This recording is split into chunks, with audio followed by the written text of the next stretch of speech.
Good morning, Namaskar, Adab, Sat Sri Akal, whatever you feel connected with. This is Jyoti and welcome to my channel Physics Concept. And आज हम कुछ CBSE के 12th class के छोटे छोटे important topics के बारे में शुरू करते हैं, जिसमें से हम पहला टॉपिक करेंगे और फर्स्ट ही चैप्टर का टॉपिक है, जिसका क्या नाम है, कूलम्ब्स लॉ।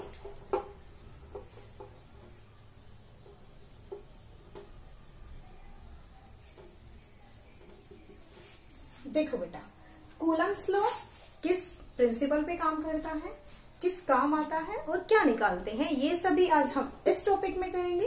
और ये सीबीएसई के लिए, हमारे बोर्ड एग्जाम के लिए बहुत ही इंपॉर्टेंट टॉपिक है।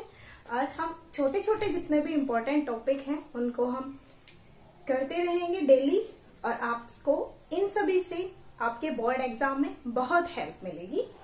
देखो, कूलम्ब्स लॉ किस काम आता है, फोर्स निकालने के काम आता है। सबसे पहली बात, किस काम आएगा, फोर्स निकालने के काम आएगा। फोर्स कैसे निकालोगे, देखो दो इसमें क्या लेते हैं, हम चार्ज लेते हैं Q1 और Q2। इन दो चार्ज के बीच में फोर्स निकालने के लिए कूलम्ब्स लॉ को अप्लाई करते हैं, और इन दोनों के बीच के जो डिस्टेंस है उसको R से डिनोट करते हैं। Q1 Q2 दो चार्ज लिए हमने, और R क्या है, इन दोनों के बीच का डिस्टेंस लिया है। अब Q1 और Q2 इन दोनों चार्ज पार्टिकल्स का साइज बहुत ही स्मॉल होना चाहिए।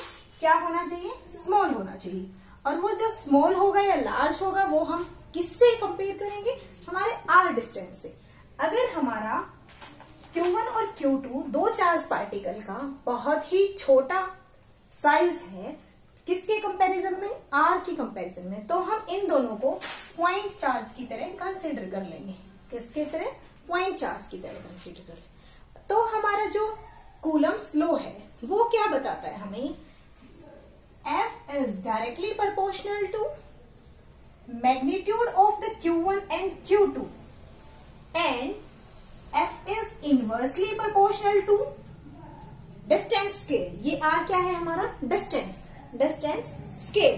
तो इसी से हम क्या निकालेंगे, F is directly proportional to Q1 Q2 divided by R scale. अब प्रोपोर्शनैलिटी दिया हुआ है, और इस प्रोपोर्शनैलिटी को हटाने के लिए हमें एक प्रोपोर्शनैलिटी कांस्टेंट यूज करना पड़ेगा। जैसे हमने क्या लिया, F is equal to K हमारा क्या है, proportionality constant divided by R scale. K क्या है हमारा,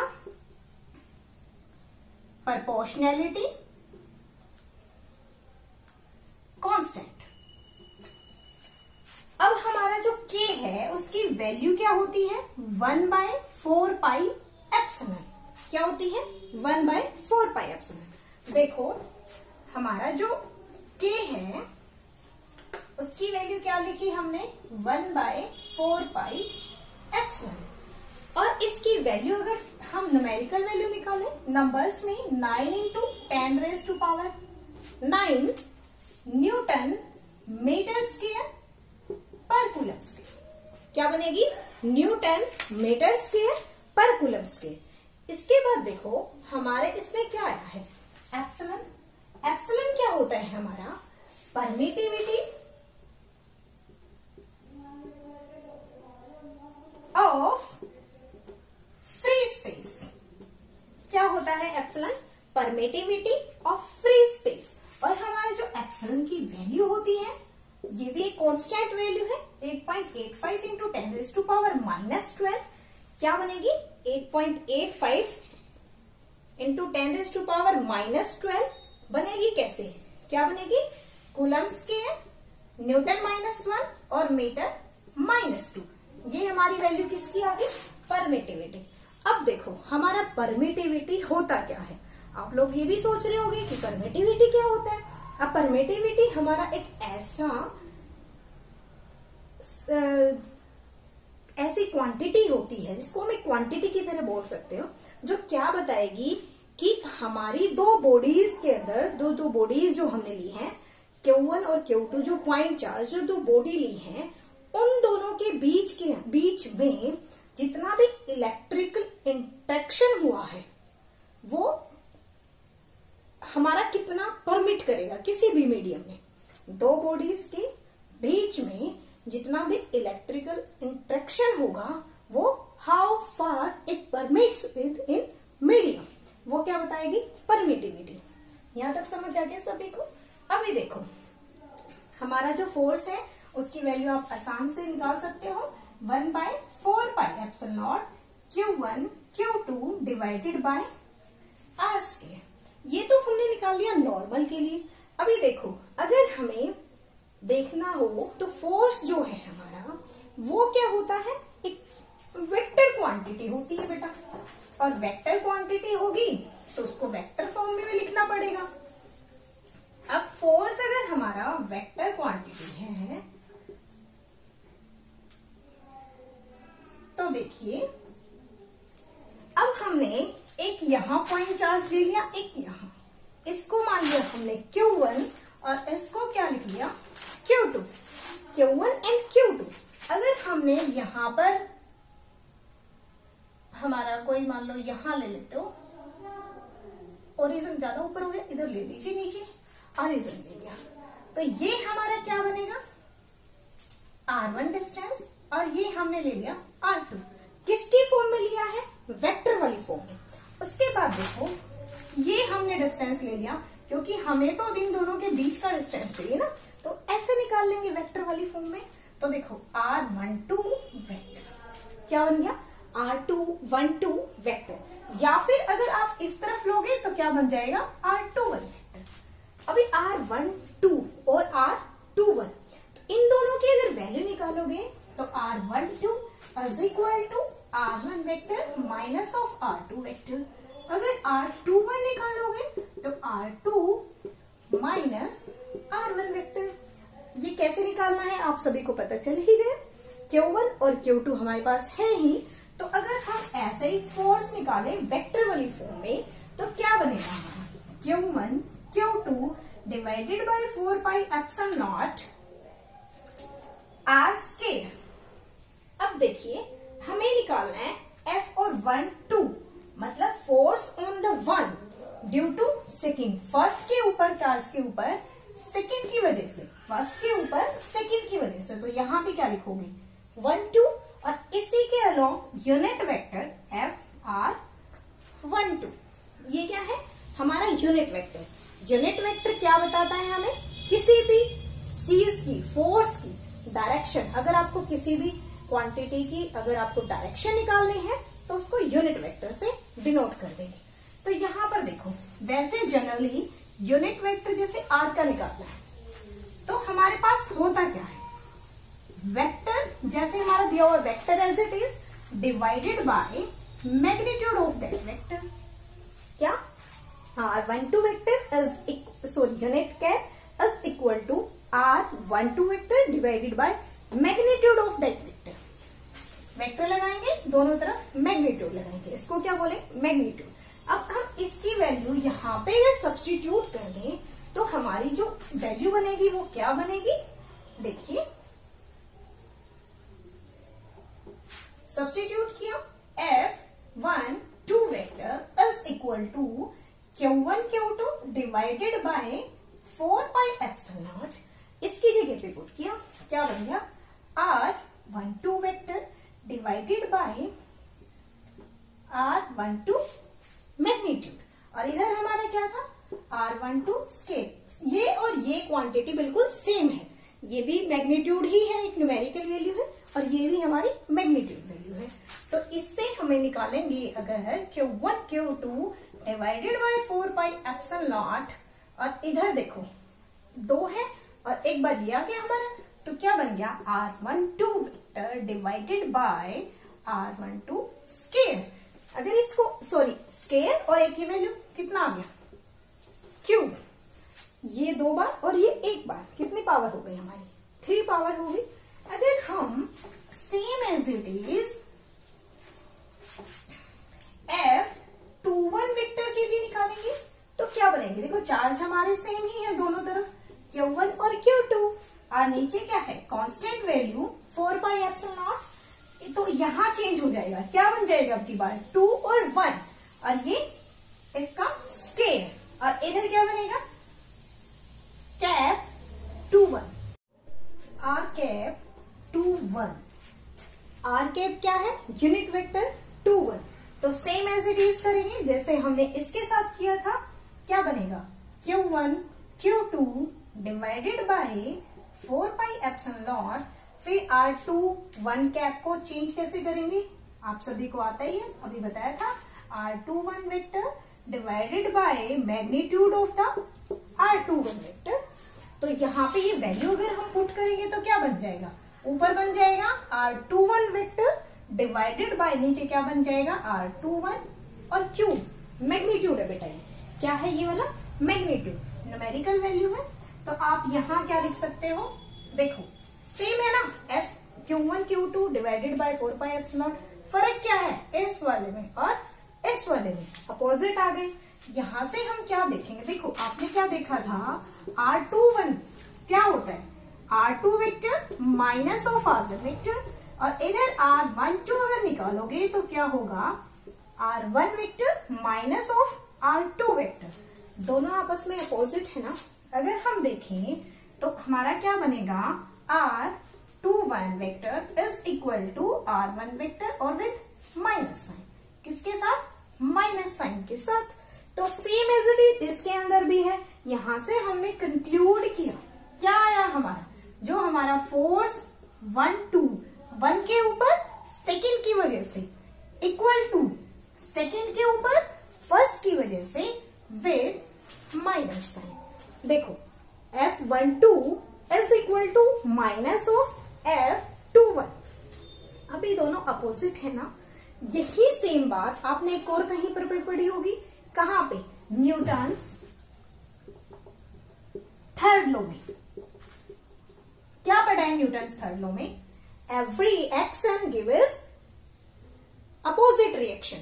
एक्शन क्या देगा? अपोजिट रिएक्शन देगा। सेम इसमें क्या हो गया? F21 is equal to minus of F21। देखो कूलम्स लॉ हमारा कंप्लीट हो गया है। क्या? उसमें फोर्स निकालना था, हमने निकल गया। Q1 Q2 divided by 4 pi epsilon, और इधर R12 और divided by R12 Q। Vector की फॉर्म में लिखना है तो ऐसे भी लिख सकते हो। सिंपल वाले में क्या किया था? F is equal to Q1 Q2 divided by 4 pi epsilon R square. अब देखो कूलम्स लॉ तो वहां हो गया था, लेकिन कूलम्स लॉ के लिए हमें एक बात और देखी। क्या देखी? कि जब हमने दो वेक्टर का फोर्स निकाला F21 और F12, दोनों क्या आए? आपस में अपोजिट आए। तो ये हमने क्या प्रूफ कर लिया अपने आप ही? क्या? ये न्यूटन्स थर्ड लॉ को भी फॉलो करेगा। अब आपका कूलम्स लॉ हो गया कंप्लीट।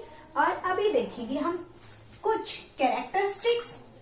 किसके लिए? कूलम्स लॉ के लिए। कैरेक्टरिस्टिक्स में क्या क्या देखोगे बेटा? कैरेक्टरिस्टिक्स लिखना चाहो तो आप लिख सकते हो। फर्स्ट कैरेक्टरिस्टिक्स, फर्स्ट तो अभी भी आपने देख ली। क्या देखी है? न्यूटन्स थर्ड लॉ भी है, फॉलो करेगा ना, सेम आया एज इट इज। सेकेंड वाला बिल्कुल शुरू में हमने क्या लिया था कि दोनों के दोनों जो चार्ज हैं वो क्या होने चाहिए? Point charge. क्या होने चाहिए? Point charge. और क्या होने चाहिए? रेस्ट में होने चाहिए। पॉइंट चार्ज होने चाहिए Q1 Q2, और सेकेंड बात क्या थी? रेस्ट में होने चाहिए। अब थर्ड इसकी कैरेक्टरिस्टिक्स क्या है? जो हमारे हमने क्या लिया? Q1 और Q2, यहाँ Q1 यहाँ Q2, और इधर इन दोनों के बीच का डिस्टेंस क्या लिया? R। तो जो ये डिस्टेंस है ना हमारा R, वो R 1 फर्मी, एक टर्म होती है 1 फर्मी। इसकी वैल्यू क्या होती है? 10⁻⁻15 मीटर। तो इसकी वैल्यू 10⁻⁻15 से छोटी नहीं होनी चाहिए। R की वैल्यू इससे क्या होनी चाहिए? बड़ी होनी चाहिए। अगर छोटी हो गई, अगर स्मॉल हो गया इससे, तो क्या हो जाएगा? इनएक्टिव। क्या बन जाएगा? इनएक्टिव। क्योंकि हमने शुरू में क्या बोला था कि जो हमारा Q1 Q2 है बेटा, जो चार्ज हैं वो पॉइंट चार्ज होने चाहिए। उनका जो साइज है वो कैसे देखते थे? डिस्टेंस से। इसका मतलब डिस्टेंस बहुत ज्यादा होना चाहिए, और जो हमारे पॉइंट चार्ज है वो बहुत ही छोटे होने चाहिए। तभी तो ये छोटा नहीं होना चाहिए। अगर ये बीच वाला डिस्टेंस ही छोटा हो गया हमारा तो कूलम्स लॉ फॉलो नहीं करेगा। फोर्थ बात, क्या बात है फोर्थ, जो हमारे जो चार्ज है nearest charge not affected by presence of nearest charge body.